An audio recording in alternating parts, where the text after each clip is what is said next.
So what do you do?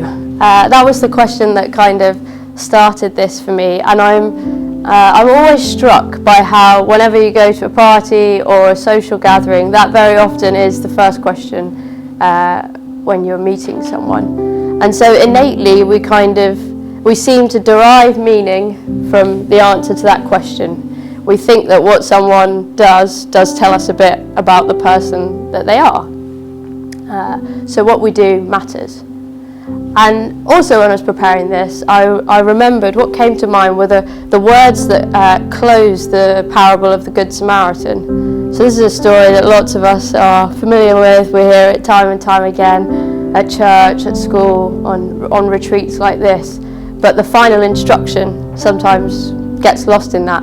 But the parable of the Good Samaritan ends with Jesus saying, "Go and do likewise."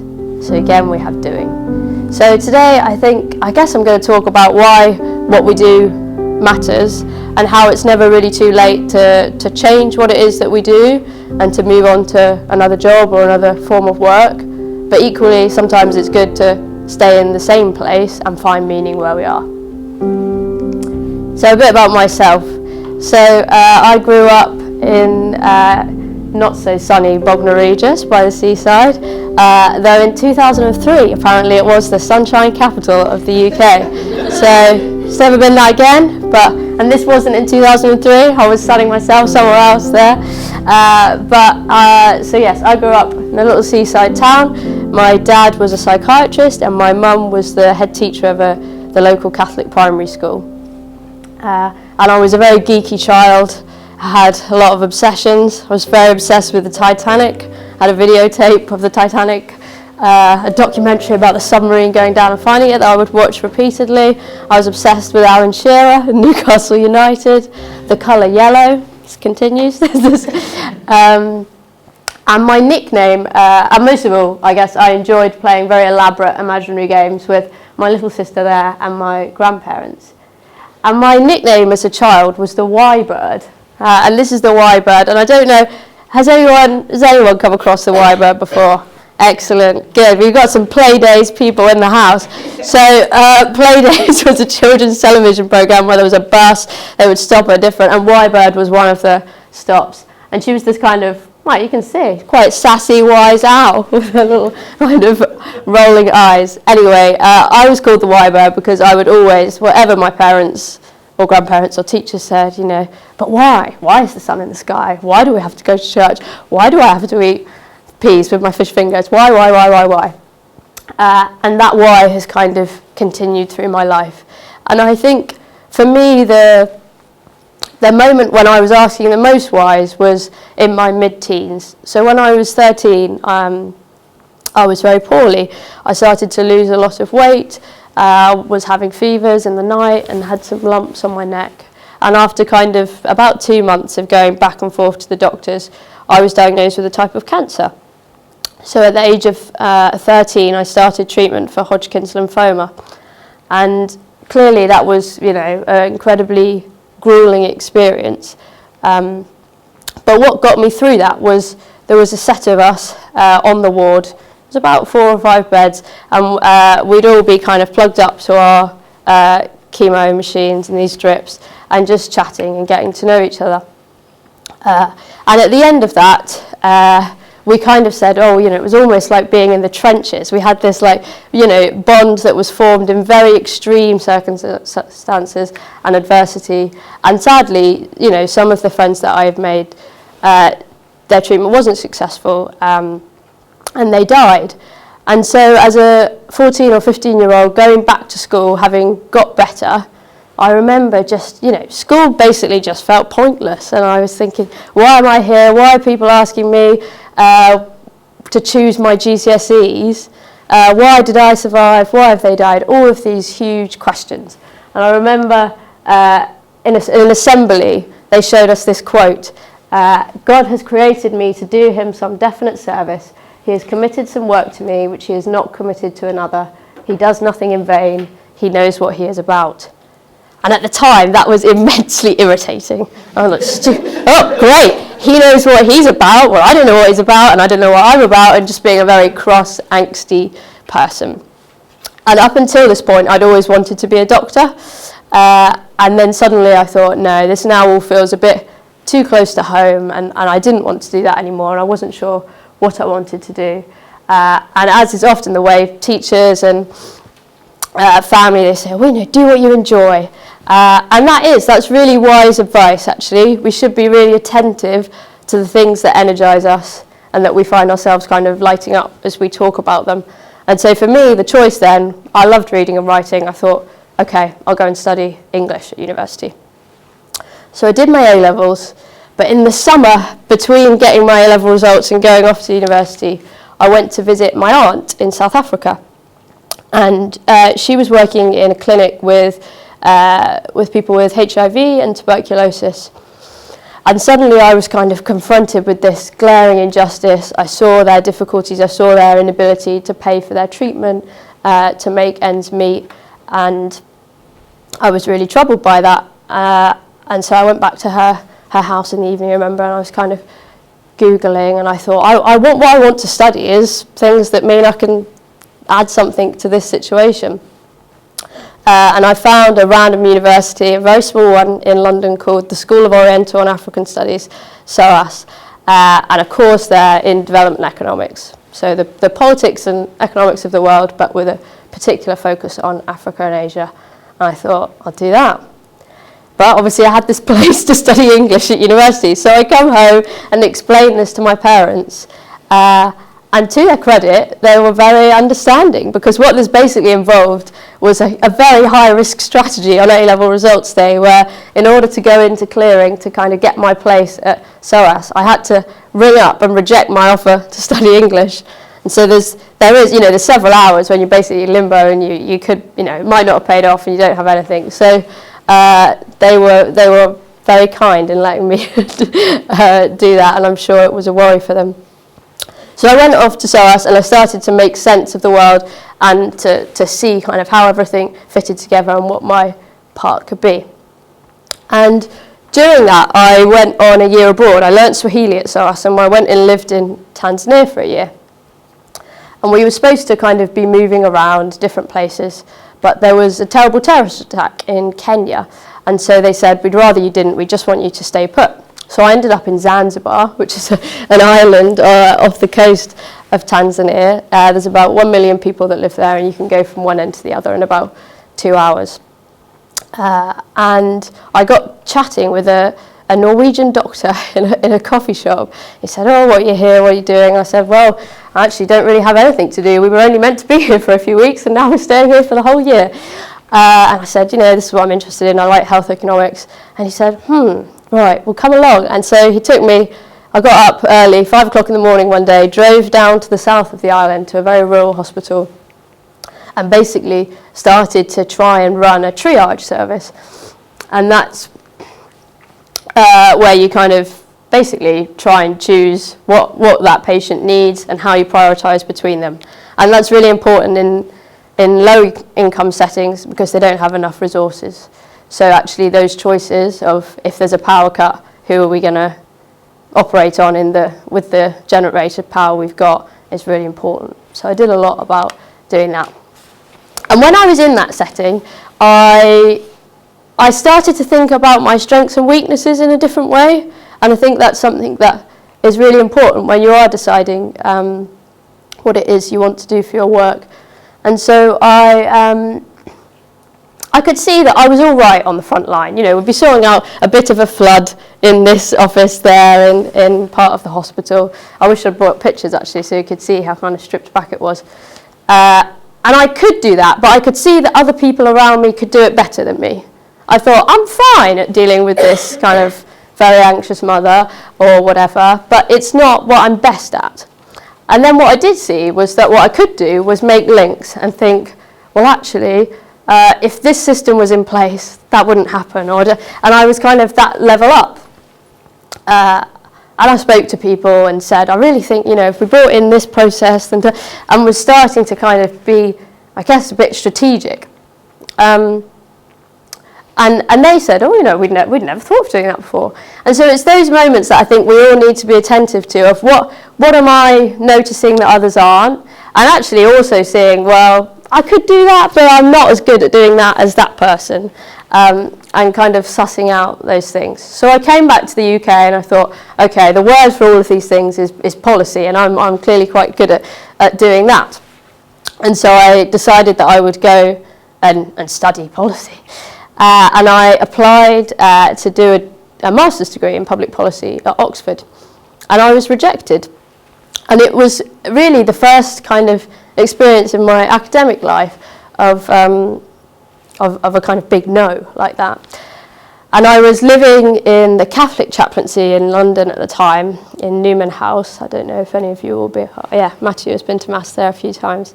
And the funny thing about living there was that you had a chapel in your house, I guess. So I went, and I remember sitting by the tabernacle and having a huge cry.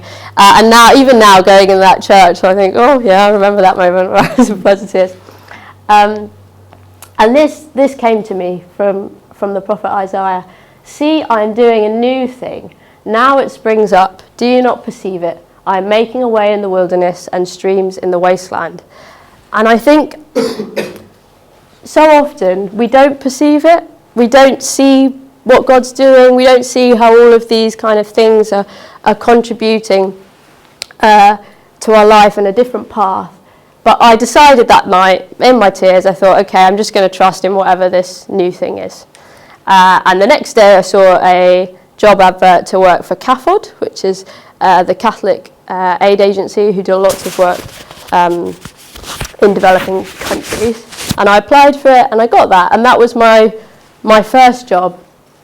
And from there, I've kind of stayed in policy and ended up where I am working for the government at the health department. And so I think for me, it's really been about kind of, what is it that I'm good at that others aren't?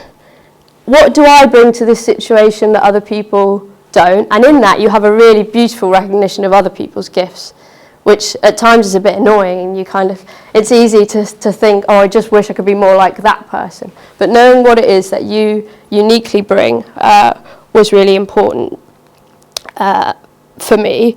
And similarly, thinking, yes, about that which we find inspiring, but also that really hurts us.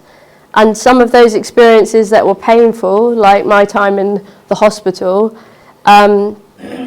really are what kind of make us. And I suppose now, working in the health department as I do, I'm someone who knows the value of health. I know that when you're healthy, you can participate in life in a completely different way than you would otherwise, and what a gift it is.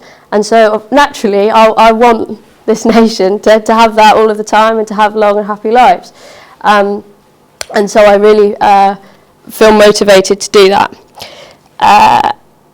And I think what you kind of see is that you do a winding path. And so obviously I talked about being rejected by Oxford, but about a year ago now, Oxford University wrote to me and said, Claire, would you come and give us a guest lecture on outcomes-based commissioning in the NHS? And I thought, did you say no? I graciously accepted. And so I think it's just there's meaning in what happens, and when things go wrong, actually just trusting that you might feel like being tugged from the path that you really had set out and had seen yourself doing, but there is so much out there, and it's never too late to tell your parents, actually I don't want to study that, I want to study this, or any of those things, and we can change our mind, and we can react to the world around us. And I'm conscious of what Adam said about language last night, so I'll read it first and then I'll try and put it into simple terms. So St. John Henry Newman said, with Christians, a poetical view of things is a duty. We are bid to colour all things with hues of faith, to see a divine meaning in every event.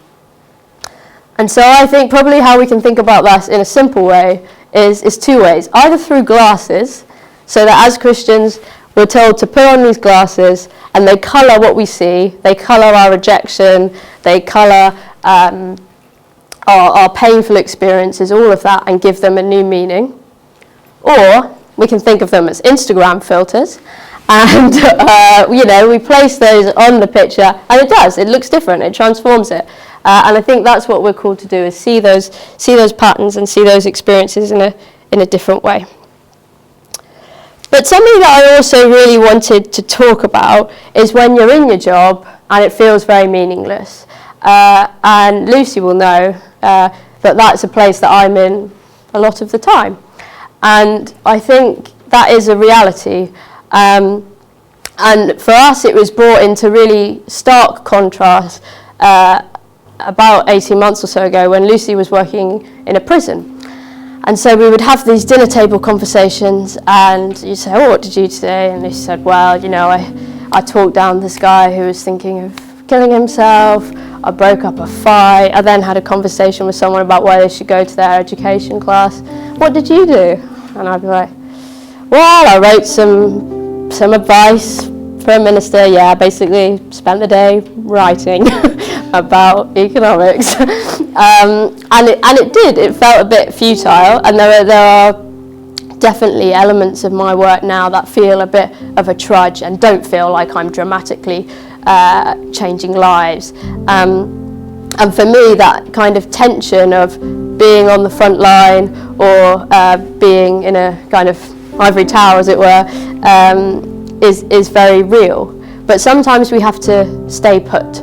And I think there is great value in stability and not necessarily moving the second that we feel that tension. Because some tensions we kind of just need to live in and to use. And actually, this is a very Benedictine thing. So I remember when I went to Worth and first heard about how the monks take a vow of stability as well. And so when they do that, they're choosing to stay in the same place. And I think what that means is you can't externalize your problems or the way you're feeling. I can't say in work, oh, I would be happier or things would be more meaningful if I was over there. It basically gets rid of this illusion that there is something better always out there, the kind of grass is greener. And you need to look for the meaning where you are. And for me, what this has looked like in my office actually has been a couple of things. At a very basic level, it's been about just getting a lot of meaning from the human interactions that I have with my colleagues and being the person that remembers what they did at the weekend and asks what they're doing on the weekend on Friday, remembers it and speaks to them about it on Monday. And in particular, what I've got a lot of meaning out of work recently is my interactions with some of my much older colleagues. So the civil service can be a very kind of young, fast, dynamic environment. And there are also people who are at the end of their careers, who are in their 60s, who are close to retirement but just need to go that little bit further to get the pension that they want or whatever. And I think that the office now can be quite a lonely and isolating place for them. And I've just started having lunch with them, and often, or going and taking a cup of tea, or just speaking to them. And at first, they probably thought that was a bit weird, and was surprised. But it's been huge for me that when actually I have a kind of rubbish day and don't think I've done anything, and sometimes think I might have actually done something to make the problem worse rather than better, that I have that meaning from them. And so. This quote from Mary Lou Kaunaki really stood out for me on that. It is no mistake either, I believe, that Mary Magdalene first looked on the risen Jesus that early morning on the first day of the week, just after sunrise, and saw, of all things, a gardener. Our task is about planting and sowing and caring for hope in whatever garden we find ourselves. So whatever you're doing at the moment, and I loved last night going around and hearing what people do, and James hacks stuff for a living, which is awesome. So there's some really exciting and interesting things that you do, but that's the garden that you're in, and who's with you in that garden, and just start thinking about actually what can I do where I am to be meaningful, and if my task, my work task doesn't feel meaningful, how can I do that in a different way? And that has certainly given me a lot of consolation when I have felt very frustrated at work. For me, it's not the right time to move on now. and I've just got to kind of be here. And I think that, that doesn't mean that you should stay and be unhappy in your job. I think on average a human spends 90,000 hours at work in their lifetime. So, I'm not suggesting anyone stays in a job where they're deeply unhappy. But a lot of times in life it will be the right thing to do, to just stay where you are for the moment and not look side to side, and just be there. And this from Colossians, it must have been something that was going on there, and Paul was writing to them about their work. Whatever your task, put yourselves into it as done for the Lord and not for your masters, since you know that from the Lord you'll receive the inheritance as your reward. You serve the Lord Christ. So again, just kind of putting those glasses on and thinking, okay, I'm not doing this for that reason. I'm not doing it for this reason. I'm doing it, to serve God and to be just a good person to be around. So stability is important. So far, recap. First thing, you can change your mind. You can choose to do what you want to do, and it's not too late to do that. And we should be sensitive to what we're learning about our strengths and weaknesses as we go through life, and understanding what our gifts are. But secondly, sometimes it will be right to not go darting off in search of meaning, but to try and find the meaning where we are. And then thirdly, I wanted to think quickly about the time we spend outside of our work, outside of the classroom, outside of the office, outside of the kitchen, all of these places where we work, and just and think about how we spend our time. So someone estimated that if you try to put a financial number on all of the voluntary work that happens in this country, it would be around £3.5 billion. So that's a lot, okay? But actually that money, we all know, is nothing of the value that work really brings.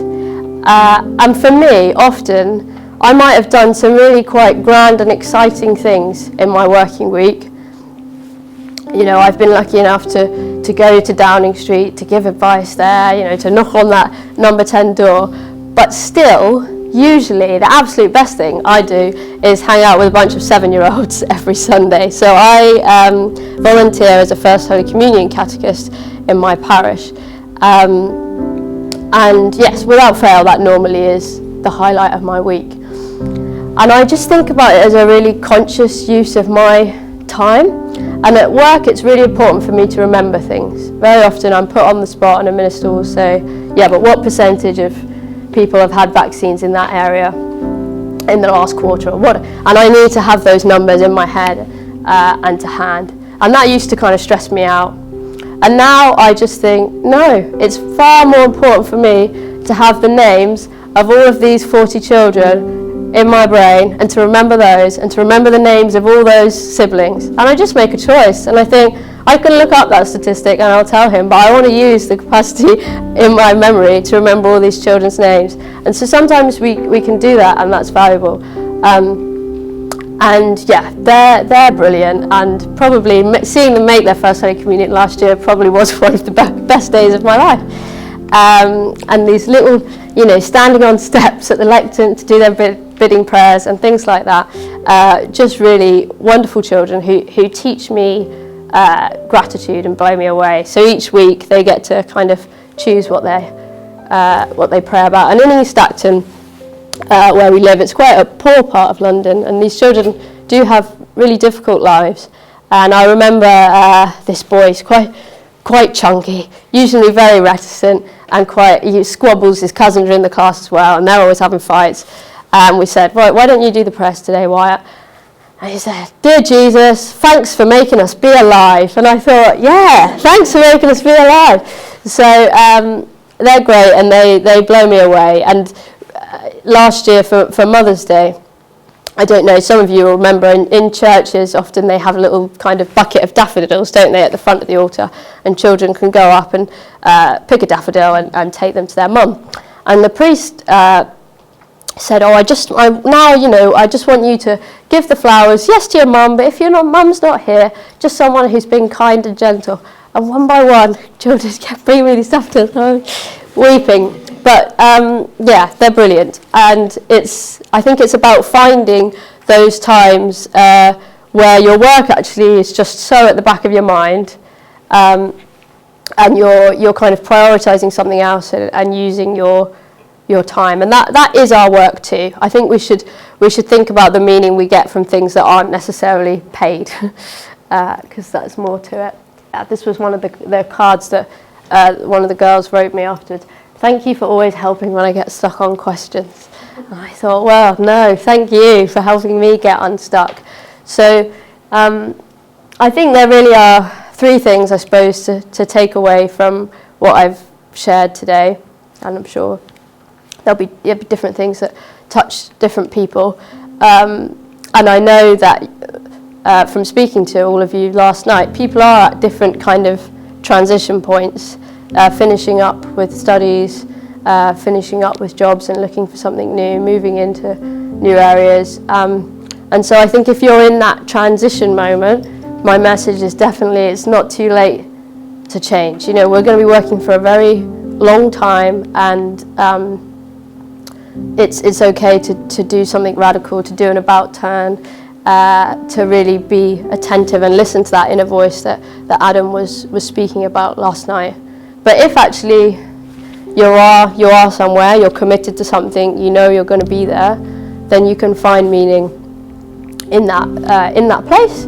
And thirdly, that you can look for meaning in a kind of outside of the work realm, and that we should think about how we use our time as our work, really.